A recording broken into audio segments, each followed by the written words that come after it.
7 ಲಕ್ಷ ಯಾರು ಡೈರೆಕ್ಟರ್ಸ್ ಅದೇ ತರ ಸ್ಟೋರಿ ಎತ್ಕೊಂಡ್ ಬರ್ತಾರೆ ರೆಡಿ ಅಮ್ಮ ಮಾಡೋಣ ನೋಡಿ ಅದ್ರಲ್ಲಿ ತಪ್ಪೇನಿಲ್ಲ. ಇವಾಗ ನೋಡಿ ಇಮಿಡಿಯೇಟ್ ಆಗಿ ಉಪೇಂದ್ರ ಹುಡುಕ್ತಾರೆ. ಹೌದು, ಆಕ್ಚುಲಿ ನಾನು ನಿಮಗೆ ನೆಕ್ಸ್ಟ್ ಅದನ್ನೇ ಕೇಳೋಣ ಅಂತ ಅನ್ಕೊಂಡೆ ಸರ್.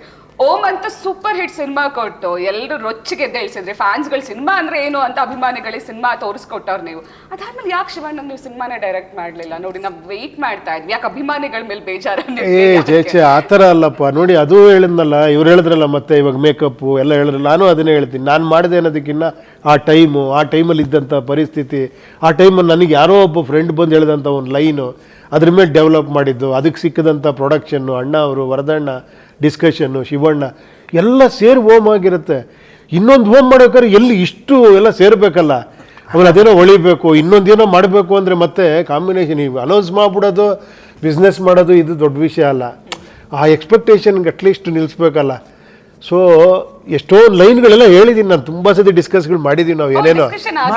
ಅಯ್ಯೋ ಅವಾಗಿಂದ ನಾನು ತುಂಬ ಒಂದು ನಿಜ ನಂಬಲ್ಲ ನೀವು, ಅಣ್ಣವ್ರ ಪಿಕ್ಚರ್ ಎಲ್ಲ ಆದ್ರ ಮೇಲೆ ಒಂದು ಆಮೇಲೆ ನಾನು ಉಪೇಂದ್ರ ಎಲ್ಲ ಮಾಡಿಬಿಟ್ಟಿದ್ದೆ, ನಾನು ಹೀರೋ ಆಗಿ ಬ್ಯುಸಿ ಆಗ್ಬಿಟ್ನಲ್ಲ.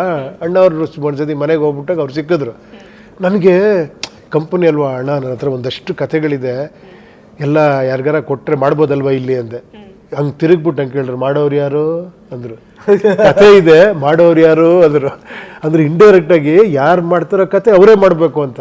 ಇವತ್ತು ನೋಡಿ ಅದನ್ನೇ ಅವ್ರಿಗೆ ಹೇಳಿದ್ದಾರೆ, ಕತೆ ನೀವು ಮಾಡಿದ್ಯಾ ನೀನೇ ಮಾಡುವಂತ. ಅರ್ಜುನ್ ಅವ್ರಿಗೆ ಇವರು ಅಪ್ಪಾಜಿ ಥರ. ಅಲ್ಲ ನೋಡೋಣ, ಅದೇ ಹೇಳದ್ನಲ್ಲ, ಹೇಳಕ್ಕಲ್ಲ, ಯಾವಾಗಲೂ ಪಟ್ಟಂತ ಅನ್ಸ್ಬಿಡ್ಬೋದು. ಬರುತ್ತೆ, ಅದು ಯಾವಾಗ ಬರುತ್ತೆ ಹೇಳಕ್ಕಾಗಲ್ಲ. ನಾನು ಅದೇ ವೇಟ್ ಅಲ್ಲಿಲ್ಲ, ಉಪೇಂದ್ರ ಅಷ್ಟು ಈಸಿಯಾಗಿ ಮಾಡಲ್ಲ. ಅಂದರೆ ಅವ್ರಿಗೆ ಏನೋ ಒಂದು ಒಂದು ಒಂದು ಒಂದು ಸ್ಪಾರ್ಕ್ ಬೇಕು. ಅಂದರೆ ನಾವು ಅಷ್ಟು ಚೆನ್ನಾಗಿ ಮಾಡಿಬಿಟ್ಟಿದ್ದೀವಿ, ತಿರ್ಗಾ ನಾನು ಶಿವಣ್ಣ ಡೈರೆಕ್ಟ್ ಮಾಡ್ಬೇಕಾದ್ರೆ ಏನಾದರೂ ಒಂದು ಇರಬೇಕಲ್ಲಪ್ಪ ಅನ್ನೋದೊಂದು ಯೂಶಲಿ ನನಗೂ ಅನಿಸುತ್ತೆ. ಯಾವುದು ಬೇರೆ ಥರ ನಾ ಹೇಳಿದೆ, ಯಾವುದೋ ಒಂದು ಸಬ್ಜೆಕ್ಟ್ ಹೇಳಿದ್ವಿ ಅವಾಗ ಇನ್ನೂ ಜ್ಞಾಪಕ ಪಡ್ಕೊಂಡಿದ್ದೆ. ಏನು ಶಿವಣ್ಣ ಇಷ್ಟು ಜ್ಞಾಪಕ ಇಟ್ಕೊಂಡಿದ್ದಾರೆ. ನಿಮ್ಗೆ ಇನ್ನೂ ಕತೆ ನೆನಪಿದೆಯಾ ಅವ್ರು ಹೇಳಿದ್ದು? 100% ಹೋಗಲ್ಲ. ಯಾಕಂದರೆ ಆ ಥಾಟ್ ಪ್ರಾಸೆಸ್ ಜೆನ್ಯೂನಿಟಿ ಅದು ಇವತ್ತಿಗೂ ಅನ್ವಯಿಸುತ್ತೆ. ಅಪ್ಪ ಆ ಥಾಟ್ ಪ್ರಾಸೆಸ್ ಅದು ಹೇಳಲ್ಲ. ಆದರೆ ಆ ಥಾಟ್ ನಾ ಬೇರೆಯವ್ರಿಗೂ ಹೇಳಿಲ್ಲ. ಹೌದಾ? ನಾ ಬೇರೆಯವ್ರಿಗೂ ಹೇಳಿಲ್ಲ. ನಾವು ಉಪೇಂದ್ರ ಹತ್ರ ಮಾತಾಡ್ತೀವಿ, ಅದನ್ನ ನನಗೆ ಹೇಳ್ತಾ ಇರ್ತಾರೆ, ಬೇರೆಯವ್ರಿಗೆ ಹೇಳಿಲ್ಲ. ಯಾಕಂದ್ರೆ ಕದ್ಬಿಟ್ರೆ ಅಷ್ಟು ಇಷ್ಟ ಆಗಿದೆ. ಇಲ್ಲ ಇಲ್ಲ, ಆ ಒಂದು 5 ಪಾಯಿಂಟ್ ಇದೆ ಅದರಲ್ಲಿ, ಡೆವಲಪ್ ಮಾಡ್ಬೇಕು. ಅದು ಲೈನ್ ಇದೆ, ಅದ್ರ ಒಳಗಡೆ ಹೋಗಿ ಅದನ್ನ ಕರೆಕ್ಟಾಗಿ ಹೇಳ್ಬೇಕಲ್ಲ. ಬಹಳ ಒಳ್ಳೆ thought, very beautiful. But I not told anybody. I am scared. ಇವಾಗೆಲ್ಲ ಕಳ್ತನ ಜಾಸ್ತಿ ಆಗುತ್ತೆ.